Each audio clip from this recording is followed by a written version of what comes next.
Okay okay మిత్రులందరికీ నమస్కారం. నిన్న 20 రోజులు పోరాటం చేసి చివరికి వెంటిలేటర్ మీదకి పోయి అక్కడ కూడా మృత్యువుతో పోరాడి చనిపోయిన పాప వాంకిడి గ్రామానికి సంబంధించిన పాప శైలజ గారికి, వారితో పాటు ఇప్పటి వరకు కాంగ్రెస్ ప్రభుత్వం వచ్చిన తర్వాత గురుకుల పాఠశాలల్లో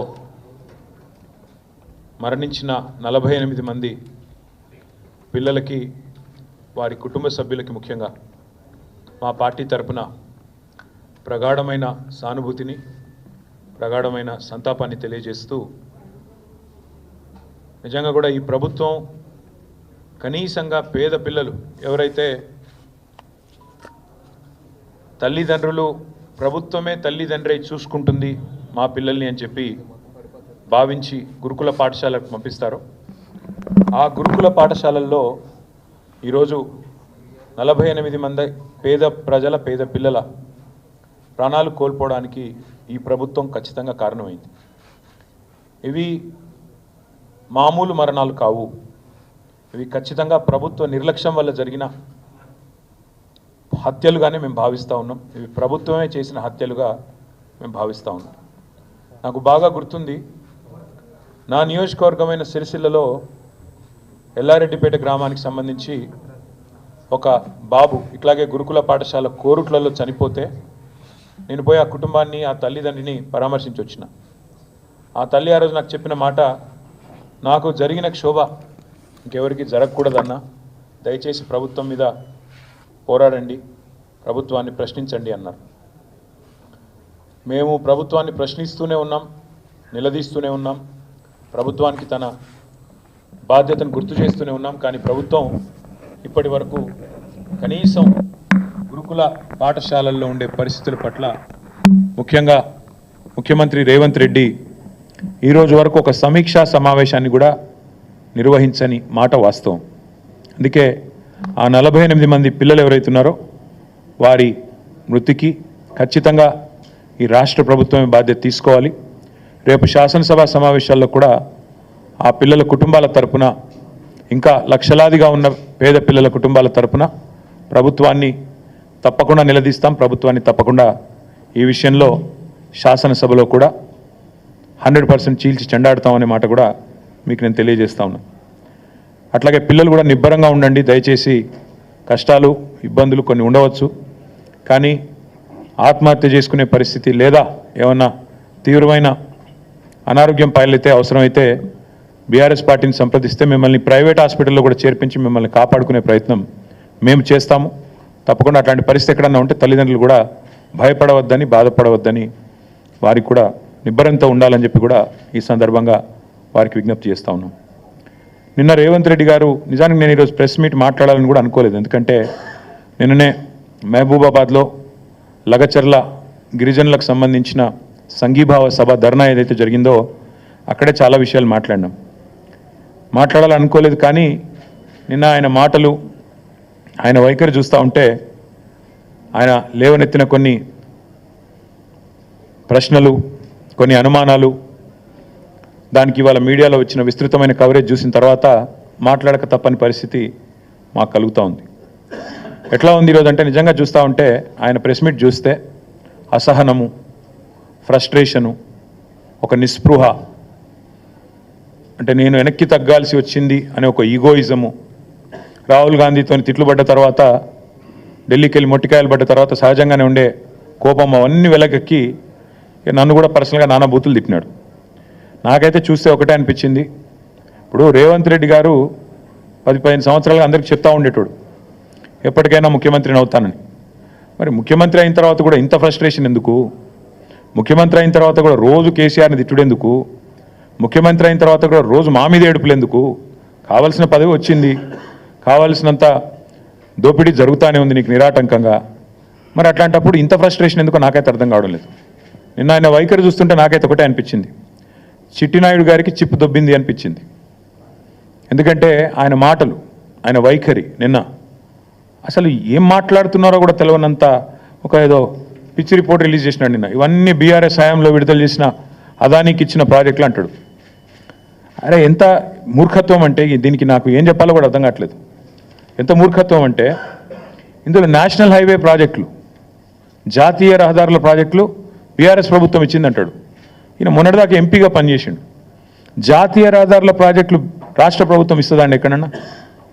మరి గడ్కరీ గారు ఇక్కడ పనిచేస్తుండా, అక్కడ పనిచేస్తుండా? ఈయన మొన్నటిదాకా అక్కడున్నాడా, ఇక్కడున్నాడా? అసలు ఈరోజు ఎక్కడున్నాడు? మాకే అర్థం కావట్లేదు.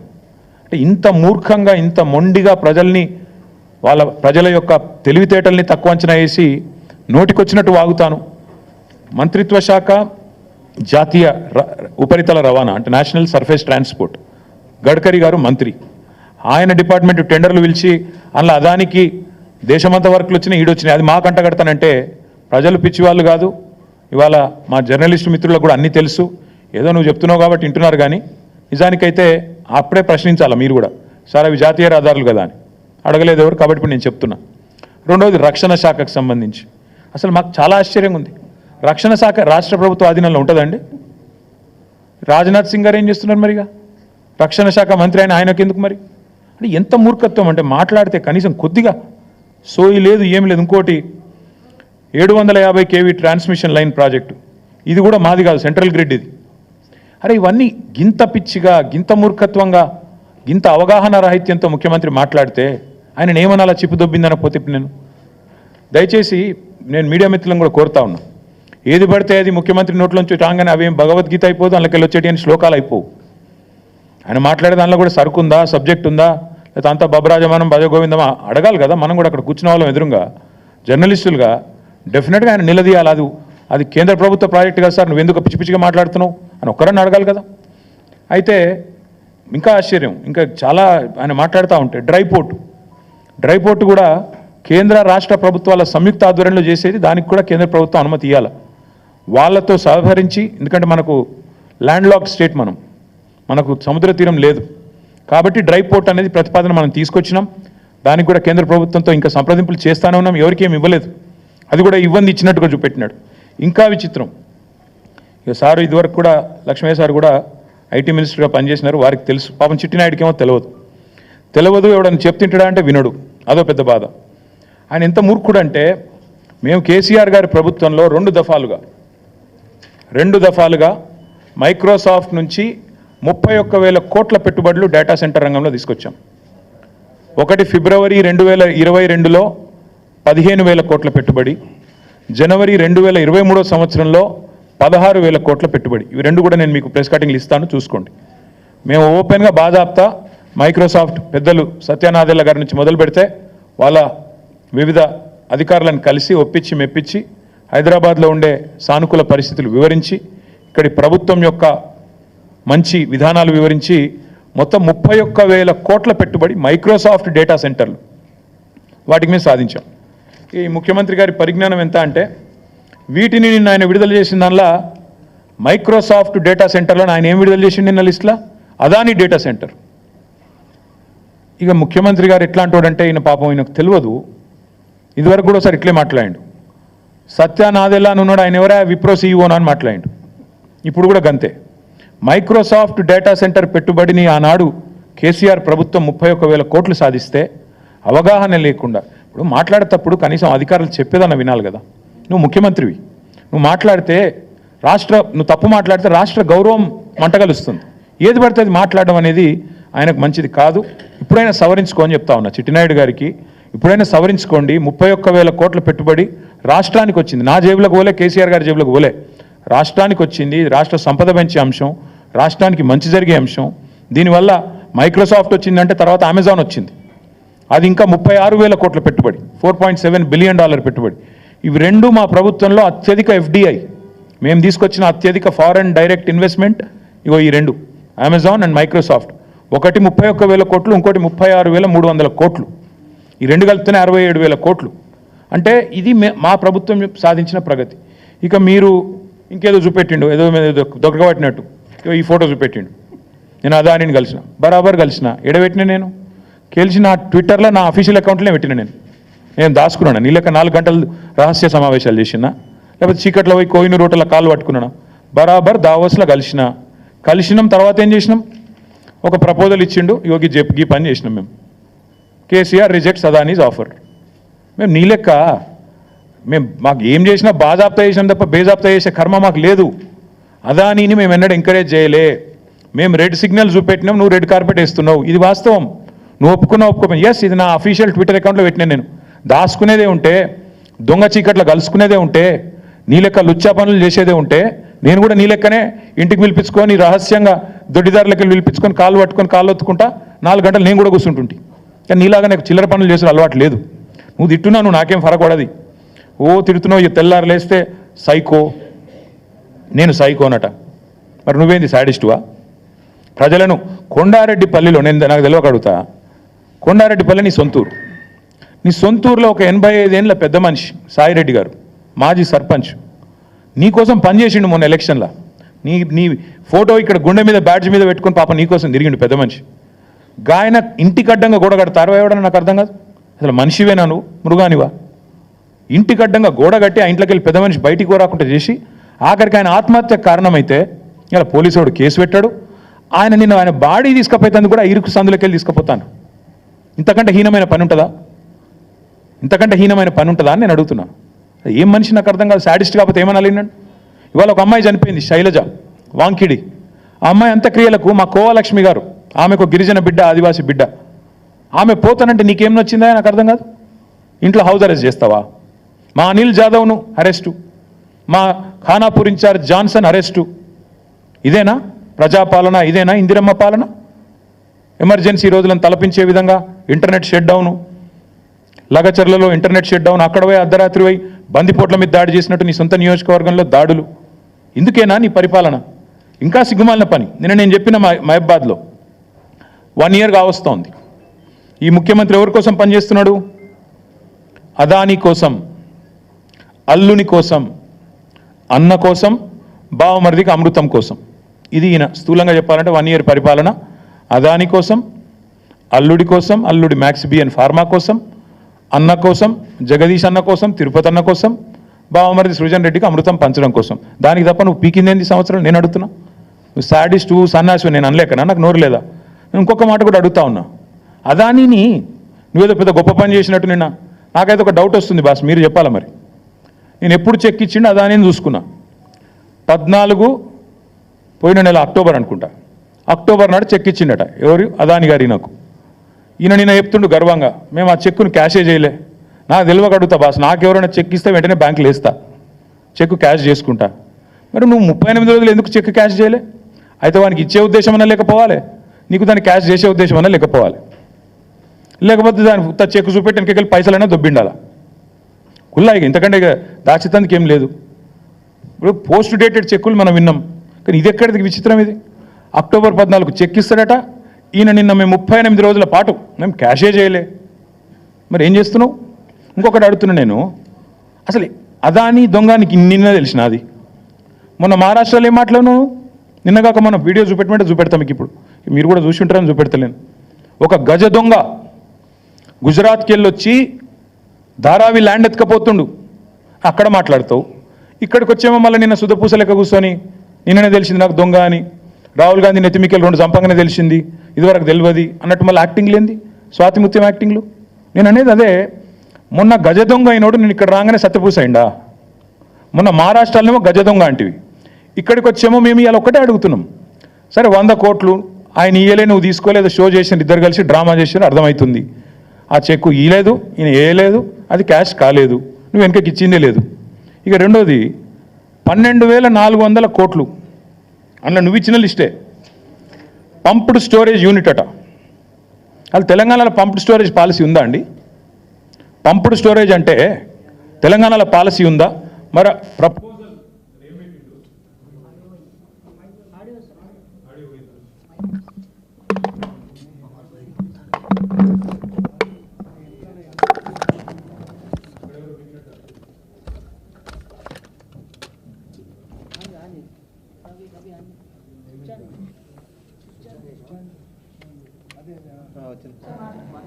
నిన్న 2 విషయాలు బయటపెట్టినారు ముఖ్యమంత్రి. ఆయన ఇచ్చిన లిస్టులోనే 2 విషయాలు బయటపడ్డాయి. ఒకటి పంప్డ్ స్టోరేజ్ యూనిట్, తెలంగాణలో ఇంతవరకు ఆ పాలసీ లేదు. మరి పాలసీ లేకుండా అదాని కాడికి వెళ్ళి పైసలు ఎట్లా తీసుకుంటా అనుకున్నావు? పాలసీ లేకుండా ప్రపోజల్ ఎట్లా తీసుకున్నావు? నెంబర్ 1. నెంబర్ 2, కొడంగల్ ఇన్ని రోజులు అల్లుని కోసం అనుకున్నాం, ఇప్పుడు అదాని కోసం అంటే ఇప్పుడు తెలిసింది. 9 మిలియన్ టన్నుల ప్లాంటు కొడంగల్లో సిమెంట్ ప్లాంట్ పెడతారట. మన రామన్నపేటలోనేమో మొత్తం ప్రజలు మరలబడ్డారు, ఇక్కడ సిమెంట్ ప్లాంట్ పెట్టద్దు, అదానిది అంబుజా ప్లాంట్ అని. అక్కడ సిగ్గురాలి, ఇంకా అది అట్లే పెడతారట, అందులో మూసీలకు కాలుష్యం పంపిస్తారట. ఇప్పుడు మీదికెళ్ళి కొడంగల్లో మళ్ళీ కొత్త దుకాణం, మళ్ళీ 9 మిలియన్ మెట్రిక్ టన్నుల ప్లాంటు అదాని గారిది కొడంగల్లో. నేను అందుకే అంటున్నా, అల్లుని కోసం, అదాని కోసం, అన్నల కోసం, బామ్మది కోసం, అమృతం పంచడం కోసమే పనిచేస్తున్నావు నువ్వు. ఇది అది ప్రూఫ్ నువ్వే ఇచ్చినావు. అసలు పంప్డ్ స్టోరేజ్ పాలసీ లేకుండా ఎట్లా తీసుకున్నావు? నువ్వు ఎట్లా తీసుకుంటున్నావు ప్రపోజలు? చెప్పండి. ప్రభుత్వానికి ఒక పాలసీ ఉండాలి కదా, నిర్దిష్టమైన విధానం ఉండాలి కదా. అదే లేకుండా ఎట్లా పిలుస్తున్నావు ఆయన? నాకు అర్థం కాదు. దాంతోపాటు సరే నేను ప్రశ్నిస్తే నేను సైకో, నేను అడుగుతున్నా, తెలంగాణని ఒక దొంగోడికి దోచిపెడుతున్నావు కదా, ఒక గజ దొంగకు నువ్వు సన్నాసివా, సాడిస్టువా, ఏంటిది నువ్వు? మరి తెలంగాణ వనరులను ఇంత దుర్మార్గంగా దోచిపెడుతూ మీదికెళ్ళి ఇవాళ నువ్వేదో శుద్ధపూస ముచ్చట్లని చెప్పినావు నిన్న. చెప్పి మళ్ళీ మీ అనుంగు పత్రికలు ఇవాళ వచ్చింది, Adani is here to stay. Adani ఉంటాడు, బరాబర్ ఉంటాడు. రాహుల్ గాంధీ నెత్తి మీద మొట్టికాయలు వేస్తే ఏదో పైకి ఒక 100 కోట్లు ఇచ్చి లోపల మాత్రం మళ్ళా పక్కా కొసరు అట్లా ఇచ్చినట్టు చేసి అసలు మాత్రం అట్లే ఉంటుంది అని చెప్పినట్టు ఇవాళ Adani is here to stay. నేను అడుగుతున్నా, మన హిండెన్బర్గ్ రీసెర్చ్ అనే రిపోర్ట్ ఎప్పుడు వచ్చిందండి? 3 నెలల కింద వచ్చింది. చదువు రాదా, అర్థం కాదా? నిన్ననే తెలిసింది అదాని దొంగ అని. మీరు రాహుల్ గాంధీ లబలబా అని మొత్తుకుంటూనే ఉన్నాడు కదా. ఎప్పటి నుంచి ఘోషిస్తున్నాడు రాహుల్ గాంధీ? అదాని దొంగ, చౌకీదార్ చోర్ హే, అదాని ఫ్రాడ్ హే అంటూనే ఉన్నాడు. మరి ఎందుకు 100 కోట్లు ఎందుకు ఇస్తున్నావు? కొసరు మాత్రమే ఎందుకు ఇస్తున్నావు? అసలు 12,400 కోట్ల ఒప్పందాలు ఎందుకు రద్దు చేస్తలేవు? మేమేదో చేసినామంటున్నావు, అవి కూడా రద్దు చేయి. మేము వద్దంటున్నామా? మేమేదో చేసినామంటున్నావు కదా, మేము చేయనే లేదు. మైక్రోసాఫ్ట్ ఇది అదాని అంటావు, నీ పరిజ్ఞానం అది. ఒకటి మాత్రం పక్కా, ఈ ముఖ్యమంత్రి ఆయన ఇంటి పేరు మార్చుకోవాలి. ఆయన అనుముల కాదు, అబద్ధాల రేవంత్. ఇంత పచ్చబద్దాలు చెప్తాడండి ఎవడన్నా ముఖ్యమంత్రి అంటాడు? ఇంత దుర్మార్గమా? మైక్రోసాఫ్ట్ డేటా సెంటర్ని పట్టుకొని అదాని డేటా సెంటర్. అదేవిధంగా నేషనల్ హైవే ప్రాజెక్టులు మేము ఇచ్చినాం, రక్షణ శాఖ ప్రాజెక్టులు రాష్ట్ర ప్రభుత్వం ఇచ్చింది, ఎలక్ట్రికల్ ట్రాన్స్మిషన్ ప్రాజెక్ట్ అది కూడా కేంద్ర ప్రభుత్వ ప్రాజెక్టు మేము ఇచ్చినాం. ఇంత పచ్చి అబద్ధాలు చెప్పేటోడు అనుముల రేవంత్ రెడ్డి కాదు, అబద్ధాల రేవంత్ రెడ్డే. అందుకే నేను అనేది, ఈ కాయిదాలు, ఈ డ్రామాలు ఇవన్నీ పక్కకు పెడితే రేవంత్ రెడ్డి నీకు అసలు కేసీఆర్ గారి గురించి మాట్లాడతాడు. నిన్న సరే నన్నంటే తిట్టినావు, నీకంటే వయసులో చిన్ననే కాబట్టి పడతా అనుకో. కేసీఆర్ గురించి మాట్లాడతావు, ఎంత ధైర్యం నీకు? నాకు అర్థం కాక అడుగుతా, ఏం తప్పు చేసిండు కేసీఆర్ గారు? అవుట్ రైట్గా అదానీ ఆఫర్ను రిజెక్ట్ చేయడమే కేసీఆర్ చేసిన తప్ప. KCR rejects Adanis offer. This is KCR. Red signal ఇచ్చిండు కేసీఆర్. దేశం మొత్తం ఇంకా అదాని గురించి తెలియకముందే మేల్కొన్న ముఖ్యమంత్రి కేసీఆర్. ఇక్కడనే కాదు, కేసీఆర్ గారు ఓపెన్గా యశ్వంత్ సిన్హా గారు రాష్ట్రపతి ఎన్నికల్లో పోటీ పడ్డప్పుడు ఓపెన్గా అడిగిండు, ఎవరి కోసం 10% బొగ్గు దిగుమతి అనే పాలసీ ఎవరి కోసం? ఒక వ్యక్తికి మేలు చేయడం కోసమే కదా అని గర్జించిన ఒకే ఒక్క ముఖ్యమంత్రి కేసీఆర్. నీలాగా కొడంగల్లో సిమెంట్ ప్లాంట్ కోసమో లేదా మీ మంత్రుల ఈడీ కేసులో రాజీ కోసమో చీకట్లో కాళ్ళు పట్టుకునే రకం కాదు కేసీఆర్ గారు. బరాబర్ బాజాప్తా అడిగిండు. నువ్వు బ్యాగులు మోసిన దొంగవు కాబట్టి అదే బురద మా మీద ఊస్తా, నువ్వు చేసే లుచ్చా పనులు ప్రపంచమంతా చేస్తుంది. నీలాగా గౌతమ్ బాయ్ అని చిల్లర పనులు చేసుకుంటూ ఆయన చుట్టూ తిరిగి మస్కా కొట్టే టైపు మేం కాదు. మాకు ఆ కర్మ పట్టలేదు. ఒకటి మాత్రం పక్కా చెప్తున్నా, నువ్వు ప్రశ్నించినా ప్రశ్నించకపోయినా నువ్వెన్ని డ్రామాలు చేసినా, నేనేదో రాహుల్ గాంధీ గట్టిగానే వరకు దిగినవు రంగంలోకి, మాకు తెలియదని కాదు. రాహుల్ గాంధీ 2 ఫోన్ చేసి దొబ్బితే ఇక ఇజ్జత్ పోయింది, ఎట్లాగో మార్కెట్లో ఏదో ఒకటి చేయాలని చెప్పి కవరింగ్ కోసం నిన్న దిగినావు, తప్పు ఒప్పుకున్నావు. అదాని నుంచి 100 కోట్ల విరాళం ఏదైతే తీసుకున్నావో చెంపలేసుకున్నావు. టీఆర్ఎస్ దెబ్బకు, టీఆర్ఎస్ ధాటికి తట్టుకోలేక కత్యంతరం లేక పీచేముడు అన్నావు, సంతోషం. కానీ 12,400 కోట్ల పెట్టుబడి ఏదైతే అందులో నీ వాటాలతో సహా మీ పెద్దలకు మూటలతో సహా ఏదైతుందో దాన్ని కూడా ఖచ్చితంగా రద్దు చేయాల్సిందే. అప్పుడైతేనే నిన్ను నీ రాహుల్ గాంధీని దేశం నమ్ముతుంది, లేకపోతే మీ మాటలు ఇంకెవడు నమ్మడు. ఇంకొక మాట నేను అడుగుతా ఉన్నా, 5,000 కోట్లు ఇప్పుడే నేను అడిగిన, పంపుడు స్టోరేజ్ దాని పాలసీ ఎక్కడుంది చూపెట్టు, ఏ బేసిస్లో MOU చేసినావు చూపెట్టు. అట్లాగే మూసీని మురికి కూపంగా మార్చే అంబుజా సిమెంట్ ఫ్యాక్టరీ కోసం 1,400 కోట్ల పెట్టుబడి ఏ బేసిస్లో పెట్టుకున్నావు చెప్పు. అందుకే నేను అనేది, ఈ ఉల్టా చోర్కో కొత్వాల్ డాంటే అనే స్టైల్లో నువ్వు తప్పులు చేసి మా మీద రుద్దే ప్రయత్నం ఏదైతే చేస్తున్నావో, సాడిస్ట్ ముఖ్యమంత్రి, నీకు భయపడేటోడు ఎవ్వడు లేడు ఇక్కడ. ఏం చేసుకుంటావో చేసుకో, నిన్ను మాత్రం తప్పకుండా ప్రజల తరపున ప్రశ్నిస్తూనే ఉంటాం, నిలదీస్తూనే ఉంటామని మళ్ళొకసారి చెప్తూ, దయచేసి మీడియా మిత్రులను కూడా కోరుతా ఉన్నా. నిన్న ఒక మాట అడిగితే పాపం ఏం చేయాలని తెలియక మేమేమే బెబ్బెబ్బే అన్నాడు. ఒక సంస్థను బ్లాక్ లిస్ట్ చేయాలని చెప్పి మీ డిపార్ట్మెంటే రిపోర్ట్ ఇచ్చింది కదా నాయా అని ఒక జర్నలిస్ట్ గారు పాపం ధైర్యం చేసి అడిగింది. మీ HMWS వాళ్ళే బ్లాక్ లిస్ట్ చేయమన్నారు ఒక సంస్థని, ఎందుకు చేయడం లేదు అని అడిగితే రేవంత్ రెడ్డి వాడెవడో పుల్లయ్య మల్లయ్య చెప్పిండు. పుల్లయ్య మల్లయ్య కాదురా నాయన, నీ కింద ఉన్న డిపార్ట్మెంట్, నువ్వు మున్సిపల్ మంత్రిగా ఉన్న డిపార్ట్మెంట్లోని ఏజెన్సీ. పుల్లయ్య మల్లయ్య దారిని దానే చెప్పలే Revanth. HMWSSB Hyderabad metro water supply and sewerage board, ఆ అంశం మళ్ళొక రోజు మాట్లాడతా, ఈరోజు మాట్లాడను. కానీ అంటే అంత తెలివి తక్కువగా, అంత అసహనంతో, అంత నిస్పృహలో ముఖ్యమంత్రి ఉన్నాడని చెప్పడానికే ఈ మాట చెప్తా ఉన్నా. మీడియాకు కూడా దయచేసి రిక్వెస్ట్, ఆయన ఏదో కన్ఫ్యూజ్ చేసి మన రాష్ట్రాన్ని బదనాం చేసే ప్రయత్నం చేస్తే మీరు కూడా ఆయన ట్రాప్లో పడవద్దని మా ప్రార్థన, మా విజ్ఞప్తి. Thank you.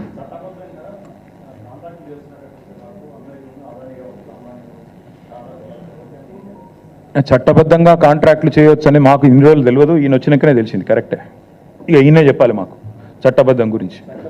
మేము ఒకటే చెప్తున్నాము బ్రదర్, మేము ఒకటే చెప్పేది, రాహుల్ గాంధీకి రేవంత్ రెడ్డికి అసలు ఒక శృతి సయోధ్య ఒకటే మాట మీద నిలబడే ఆలోచన ఉందా?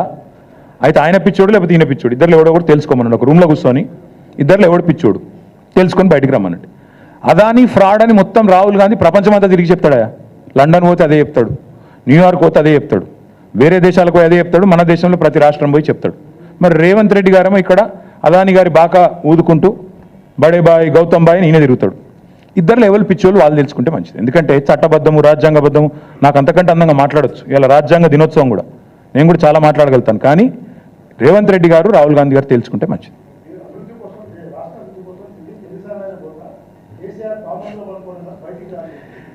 రాష్ట్రాభివృద్ధి కోసం ఢిల్లీకి పోతే పర్వాలేదు, కానీ 8 మంది బీజేపీ ఎంపీలు తెచ్చింది 8 రూపాయలు తేలే. 28 సార్లు ముఖ్యమంత్రి పోయి 28 రూపాయలు కూడా తేలే. పైసలు బొక్క, ఫ్లైట్ ఖర్చులు బొక్క తప్ప ఏమి లేదు రాష్ట్రానికి. 28 సార్లు పోయినావు, నీ సొంత ఖర్చులతో పోతే పో, ఎవడొద్దన్నాడు? ఓం బిర్లా పెళ్లికో లేకపోతే లేకపోతే ఇంకో పేరెంటానికో ఇంకొకటికో మేము ఎందుకు వద్దంటాం. కానీ రాష్ట్ర ప్రజల సంపద, నువ్వు ప్రతిసారి ఎక్కే విమానం దిగే విమానం స్పెషల్ ఫ్లైట్లు ఏవైతున్నాయో అది రాష్ట్ర ప్రజల పైసలు. కనీసం పెట్టిన పెట్టుబడన పడతలు కావన్నా వద్దా? 28 సార్లు పోతే ఒక్కొక్క ట్రిప్ కనీసం ఈయన మహానుభావుడు పెద్ద మళ్ళీ బృందం పోసుకొని పోవాలి, మళ్ళాడ బీజేపీలతో అర్ధరాత్రి సమావేశాలు చేయాలి, దానికి అడ్డగోలు ఖర్చు అవుతుంది. ఆ మాత్రం పడతలన్న కావాలన్నా? అవుతుందా? 28 రూపాయలు తెచ్చినావా? తేగలిగిండా? పోయేది అక్కడ చీకట్లో కాళ్ళు పట్టుకోవడానికి, రాహుల్ గాంధీతో బేరమాడి బ్యాగులు ఇచ్చి మూటలు ఇచ్చి ఆయన కుర్చీ కాపాడుకోవడానికి, అంత తప్ప ప్రజల కోసం పోతలేడు, పోడు. Thank you.